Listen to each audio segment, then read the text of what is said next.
ሰላም ጤና ይስጥልን ውድ አድማጭ ተመልካቾቻችን እንደምን ሰንብታችኋል?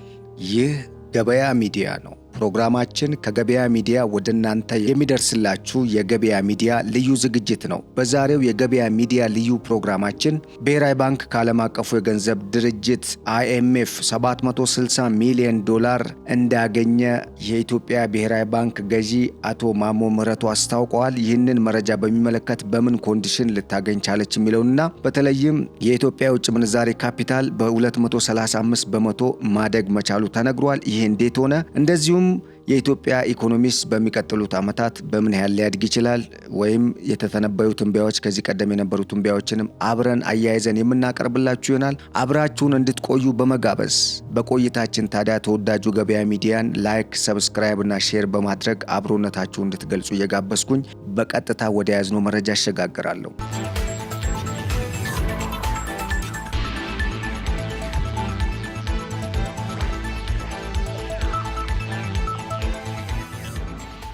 ኢትዮጵያ በመጪው ሳምንት ከዓለም ባንክና ከዓለም አቀፉ የገንዘብ ድርጅት $760 ሚሊዮን እንደምታገኝ የብሔራዊ ባንክ ገዢ አቶ ማሞ ምህረቱ አስታውቀዋል። ኢትዮጵያ የውጭ ምንዛሬ ካፒታሏ አሁን ላይ በ235 በመቶ ማደግ መቻሉም ተገልጿል። ከሐዋላ ከፍተኛ ገቢ ቢገኝም በቀጣዩ ዓመት ልዩ ማነቃቂያ እንደሚኖርም ተጠቁሟል። የብሔራዊ ባንክን የ11 ወራት ሪፖርት ለሕዝብ ተወካዮች ምክር ቤት የፋይናንስ ቋሚ ኮሚቴ ያቀረቡት የባንኩ ገዢ እንዳሉት ኢትዮጵያ ከሁለቱ ተቋማት የምታገኘው ገንዘብ የሚለቀቀው በ7 እና 8 ቀናት ውስጥ ሊሆን እንደሚችል ጠቁመዋል። ይህ ገንዘብ በአሁኑ ሰዓት እያደገ ያለውን የሀገሪቱን የምንዛሬ ክምችት ከማሳደግ አልፎ በቀጥታ በሀገሪቱ ገበያ ላይ በመጨመር የዋጋ ንረትን ለማረጋጋት አይነተኛ ሚና እንደሚጫወትም ተመላክቷል። ከማክሮ ኢኮኖሚው ማሻሻያ በፊት ኢትዮጵያ የነበራት የምንዛሬ ክምችት በዓለም አቀፉ ገበያ ለ2 ሳምንት የሚሆን ወጪዎችን ብቻ የሚሸፍን እንደነበር ተገልጿል። አቶ ማሞ እንዳስታወቁት አሁን ላይ የተያዘው የውጭ ምንዛሬ ክምችት ኢትዮጵያ የ3 ወራት የውጭ ግብይት ማድረግ የሚያስችል ደረጃ ላይ በደረሰችበት ወቅት የሚደረግ ስለመሆኑም ጠቁመዋል። በዚህም እንደ ነዳጅ፣ ማዳበሪያ፣ መድኃኒት ወዘተ ለመሸመት የሚያስችል የውጭ ምንዛሬ አከማችታለችም ሲሉ ጠቁመዋል። የውጭ ምንዛሬ ክምችት እድገቱ በመቶ ሲሰላ 235 በመቶ እንደሆነም ከባንኩ ገዢ ገለጻ መረዳት ስለመቻሉ መረጃዎች ጠቁመዋል። ኢትዮጵያ ባለፉት 11 ወራት ከውጭ ንግድ አገልግሎት፣ ሐዋላ፣ የውጭ ኢንቨስትመንት፣ ብድርና ድጋፍ 32.1 ቢሊዮን የአሜሪካን ዶላር ማግኘት መቻሏ ተገልጿል። የኢትዮጵያ መንግስት በሚቀጥለው ሳምንት ከዓለም አቀፍ የገንዘብ ተቋማት $750 ሚሊዮን ሊያገኝ እንደሆነም ተገልጿል። ይህንንም ገንዘብ በተለያዩ የልማት ስራዎች ላይ ለማዋልና በተለይም በሚቀጥለው ዓመት ደግሞ 1 ቢሊዮን የአሜሪካን ዶላር ድጋፍ ስለሚደረግ ከዚህ ጋር ሽግሽግ በመፍጠር በሀገሪቱ ለሚሰሩ ትልልቅ ፕሮጀክቶች እንደዚሁም የውጭ ምንዛሬ እጥረት ባጋጠማቸው ቦታዎች ላይ እንደ ኢንሴንቲቭ ሊሰጥ የሚችልበት ሁኔታም እንዳለ ተገልጿል። የኢትዮጵያ ብሔራዊ ባንክ በታሪኩ ለመጀመሪያ ጊዜ በዚህ ዓመት ለመንግስት የቀጥታ ብድር አልሰጥም ማለቱ ተገልጿል።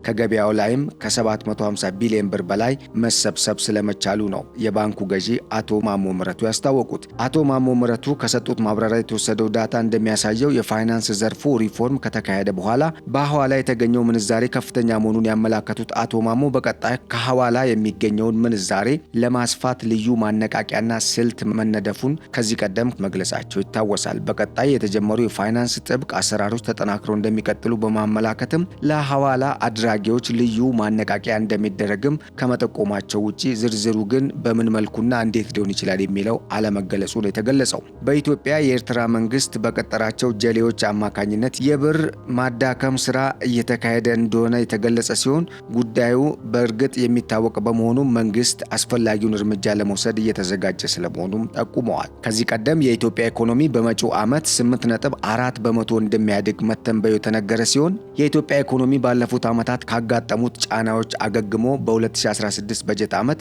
የ7.9 በመቶ ማደጉን በ2017 በጀት ዓመት ደግሞ በ8.4 በመቶ እድገት እንደሚመዘገብ መተንበዩን የገንዘብ ሚኒስቴር አስታውቆ እንደነበር የሚታወስ ነው። በበጀት ዓመቱ ሁለተኛውን አገር በቀል የኢኮኖሚ ሪፎርም ትግበራን ተከትሎ የግሉ ዘርፍ በኢኮኖሚ ውስጥ የሚኖረውን ተሳትፎ እንዲያድግ እንደሚያደርግ የተገለጸ ሲሆን ለእድገቱም ጉልህ አስተዋጽኦ እንደሚኖረው ታሳቢ መደረጉን የገንዘብ ሚኒስትሩ አቶ አህመድ ሽዴ መናገራቸው ተገልጿል። ተገልጿል። የገንዘብ ሚኒስትሩ የ2017 ዓመት ረቂቅ በጀት በተመለከተ ማክሰኞ ሰኔ 4 ቀን 2016 ዓ.ም ለሕዝብ ተወካዮች ምክር ቤት ከዚህ ቀደም በሰጡት ማብራሪያ የተጠቀሱ መረጃዎች እንደሚያሳዩት የኢትዮጵያ ኢኮኖሚ በዘንድሮ ዓመት ማለትም በ2017 በጀት ዓመት ከ8.4 በመቶ በላይ እድገት ሊያሳይ እንደሚችል ትንበያዎች እንዳሉ መጠቆማቸው ተገልጿል። ሁለተኛውን አገር በቀል የኢኮኖሚ ሪፎርም ኢኮኖሚውን ለውጭ ባንኮች ክፍት የማድረግና የካፒታል ገበያን የመጀመር የመሳሰሉ የፖሊሲ ማዕቀፎች ተዘጋጅተው አሁን ላይ የካፒታል ገበያው መጀመሩና በተለይም የውጭ ምንዛሪ አገልግሎት የሚሰጡ ቢሮዎችን ጨምሮ ሌሎች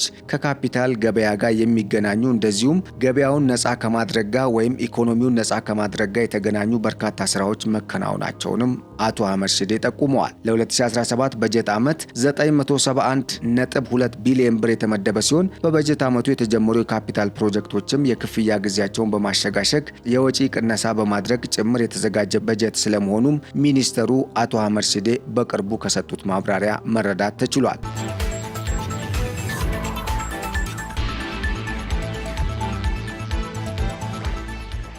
በ2017 በጀት ዓመት ጠቅላላ የፌዴራል መንግስት ገቢ የውጭ እርዳታን ጨምሮ 612.7 ቢሊዮን ብር ሲሆን በ2016 በጀት ዓመት ከጸደቀው የገቢ በጀት አንጻር የ21.1 በመቶ እድገት እንዳለው ሚኒስትሩ አክለው መናገራቸውን መረጃው ጠቁሟል። እየተጠናቀቀ ባለው በጀት ዓመት ረጅም የአቅርቦት ሰንሰለት መኖር፣ የውጭ ምንዛሪ አቅርቦት ውስንነት፣ የነዳጅ ዘይትን ጨምሮ በዓለም አቀፍ ደረጃ የሚታየው የሸቀጦች ዋጋ በከፍተኛ ሁኔታ መናር እንዲሁም በቀይ ባህር የንግድ መተላለፊያ መስመር ላይ የሚታዩ እክሎችና የጸጥታ ስጋቶች የዋጋ ንረቱን ለመቆጣጠር የሚደረገውን ጥረት እየተገዳደሩ ስለመሆኑም መረጃዎች ይጠቁማሉ። በ2017 በጀት ዓመት የመንግስት በጀትን በዘላቂነትና በአስተማማኝነት ተግባራዊ ለማድረግ የመንግስት ገቢ አሰባሰብን ማሳደግ መሆኑን የገለጹት አቶ አህመድ ሽዴ ኢኮኖሚ ውስጥ ሊመነጭ የሚችለውን የገቢ አቅም አሟጦ ለመጠቀም የሚያስችሉ የታክስ ፖሊሲና የታክስ አስተዳደር ማሻሻያዎች በተጠናከረ መንገድ ተግባራዊ እየተደረጉ ስለመሆናቸውም ጠቁመዋል።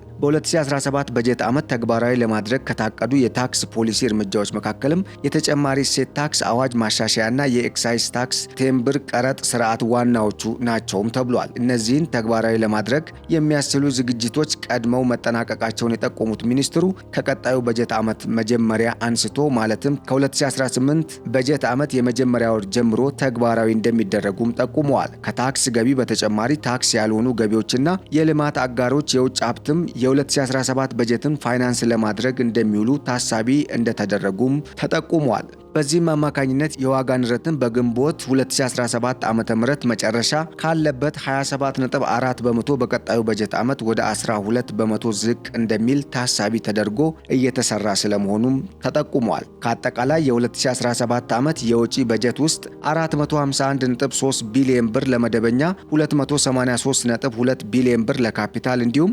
236.7 ቢሊዮን ብር ደግሞ ለክልሎች የተመደበ የበጀት ድጋፍ ስለመሆኑም ከአቶ አህመድ ሽዴ መግለጫ መረዳት ተችሏል። ከዚህ ውስጥ 14 ቢሊዮን ብር የሚሆኑ የዘላቂ ልማት ግቦችን ለማስፈጸሚያ ለክልሎች የተመደበ ድጋፍ መሆኑ በበጀት ማብራሪያው ላይ መገለጹ አይዘነጋም። ለ2017 ዓ.ም ከተመደበው ጠቅላላ የካፒታል በጀት ውስጥም ብር 187.1 ቢሊዮን ብር ወይም 66.1 በመቶ የሚሆነው የበጀቱ ክፍል የተመደበው ቅድሚያ ትኩረት ለተሰጣቸው ለመንገድ፣ ለትራንስፖርት፣ ለግብርና መስኖ፣ ለመጠጥ ውሃና ሳኒቴሽን፣ ለጤናና ለገጠር ከተማ ልማታዊ ሴፍትኔት ልማት ማስፈጸሚያ እንዲሁም ለመሰረታዊ የመሰረተ ልማት ዝርጋታ የተመደበ እንደሆነም ተገልጿል። በጦርነት ምክንያት የወደሙ ንብረቶችንና አገልግሎት መስጫ ተቋማትን ወደ ነበሩበት ለመመለስና ለማቋቋም ለተጀመረው ፕሮጀክት ከመንግስት ትሬጀሪ 20 ቢሊዮን ብር መመደቡም ተገልጿል።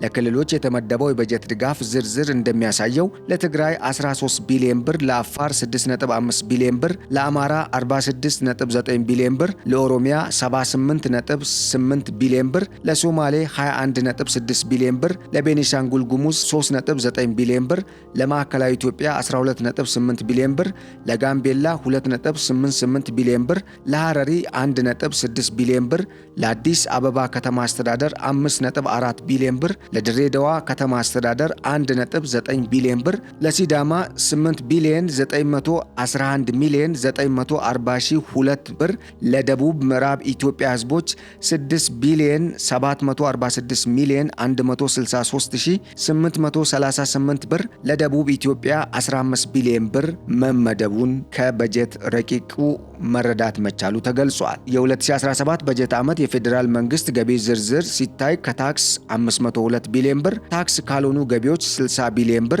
ከካፒታል ገበያ 1 ቢሊዮን ብር፣ ከዓለም አቀፍ ድርጅቶች እርዳታ 37.5 ቢሊዮን ብር፣ ከመንግስታት እርዳታ 4.2 ቢሊዮን ብር፣ ከመሰረታዊ አገልግሎቶች ከለላ 7.2 ቢሊዮን ብር እንዲሁም 601 ሚሊዮን ብር ከውጭ አገሮችና ድርጅቶች ብድር ታሳቢ ተደርጎ መያያዙም ተጠቁሟል። የፌዴራል መንግስት መደበኛ ወጪ ዝርዝር ሲታይ ለአስተዳደር ጠቅላላ አገልግሎት 106.8 ቢሊዮን ብር፣ ለኢኮኖሚ አገልግሎት 8.4 ቢሊዮን ብርና ለማህበራዊ አገልግሎት 68 ቢሊዮን ብር መመደቡ ተገልጿል። የካፒታል ወጪ ዝርዝር እንደሚያሳየው ደግሞ ለአስተዳደርና ጠቅላላ አገልግሎት 43.3 ቢሊዮን ብር፣ ለኢኮኖሚ አገልግሎት 163.7 ቢሊዮን ብርና ለማህበራዊ አገልግሎት ደግሞ 65.9 ቢሊዮን ብር መመደቡ የተገለጸ ሲሆን ለህግ አውጪና ለአስፈጻሚው አካል 4.5 ቢሊዮን ብር፣ ለፍትህና ደህንነት ተቋማት 27.6 ቢሊዮን ብር፣ ለአገር መከላከያ 65 ቢሊዮን ብር እንዲሁም ለጠቅላላ አገልግሎት 52.3 ቢሊዮን ብር ስለመመደቡ የተገለጸ ሲሆን የሀገር መከላከያ በ2016 ዓ.ም ከነበረው በጀት 15 ቢሊዮን ብር የጨመረ ሲሆን የገንዘብ ሚኒስትሩ በሰጡት ማብራሪያ መሰረት የመከላከያ በጀት መጨመር አገር የማስቀጠል ኃላፊነት ያለበት መንግስት የውጭም ሆነ የውስጥ ስጋቶችን መቀነስ ስላለበት ታሳቢ ተደርጎ እንደሆነም ተጠቁሟል። ለግብርናና ለገጠር ልማት 23 ቢሊዮን ብር፣ ለከተማና ኢንቨስትመንት 104.7 ቢሊዮን ብር፣ ለውሃና ሀብት ኢነርጂ 25 ቢሊዮን ብር፣ ለትምህርት 79.8 ቢሊዮን ብር፣ ለጤና 33.8 ቢሊዮን ብርና ለአደጋ መከላከል 11.9 ቢሊዮን ብር መደልደሉ ነው ከበጀቱ የተገለጸው። ለክልሎች ከተመደበው በጀት ውስጥ ለአዳዲስ ክልሎች የተመደበው በየትኛውም ቀመር ተመደበ የሚል ጥያቄ ከምክር ቤት አባላት የቀረበ ሲሆን የቀድሞ የደቡብ ብሔር ብሔረሰቦችና ህዝቦች ክልል በተለያዩ ጊዜያት በተደረጉ ህዝበ ውሳኔዎች ወደ 4 ክልሎች በመበተኑ ምክንያት በጀት ድልድሉም ያንን መልክ የያዘ እንደሆነ ተጠቅሷል። በአንዳንድ አካባቢዎች ህዝቡን ወደ ግጭት እየጋበዘው ያለው ችግር የመንግስት ሀብት ፍትሐዊ በሆነ መንገድ አለመዳረሱ እንደሆነ በመጥቀስም በአንዳንድ አካባቢዎች መንግስት ፈሰስ የሚያደርገው ገንዘብ ከዓመት ዓመት እየቀነሰ መሆኑ አሁን ላይ እየተባባሱ ላሉ ችግሮች አንዱ ምክንያት እንደሆነም የምክር ቤት አባላት ጠቅሰዋል። ለዚህ ምላሽ የሰጡት ሚኒስትሩም አቶ አህመድ ሽዴ በደቡብ ኢትዮጵያ ለሚገኙ 4 ክልሎች በሀገር አቀፍ ደረጃ አዲስ ቀመር እስኪወጣ ድረስ የቀድሞ ክልል ይጠቀምበት የነበረውን የበጀት ቀመር መሰረት በማድረግ ክፍፍል እንደሚደረግም ጠቁመዋል። ፍትሐዊ የልማት ጥያቄን በተመለከተም በሁሉም አካባቢዎች የሚነሱ ጥያቄዎች መሆናቸውን ገልጸው ባለፉት 6 ዓመታት በርካታ የመንገድና የመስኖ ልማት ፕሮጀክቶች የተያዙት ፍትሐዊነትን ለማረጋገጥ እንደሆነም ጠቁመዋል። ለ2017 በጀት ዓመት ከቀረበው አጠቃላይ 971.2 ቢሊዮን ብር ውስጥ የበጀት ጉድለቱ 358 ቢሊዮን ብር ሲሆን ከውጭ ብድር 32.9 ቢሊዮን ብር፣ ከሀገር ውስጥ ብድር ደግሞ 325.5 ቢሊዮን ብር ለመሸፈን መታቀዱን ከገንዘብ ሚኒስቴር የተገኘው መረጃ ያሳያል። ውድ አድማጭ ተመልካቾቻችን እንግዲህ ለዕለቱ ያዘጋጀንላችሁ መረጃችን ይህንን ይመስል ነበር። ስለተከታተላችሁን በማመስገን በሚቀጥለው ደግሞ በሌላ ትኩስ መረጃ እስክንገናኝ መልካሙን ሁሉ ተመኘው። ሰላም።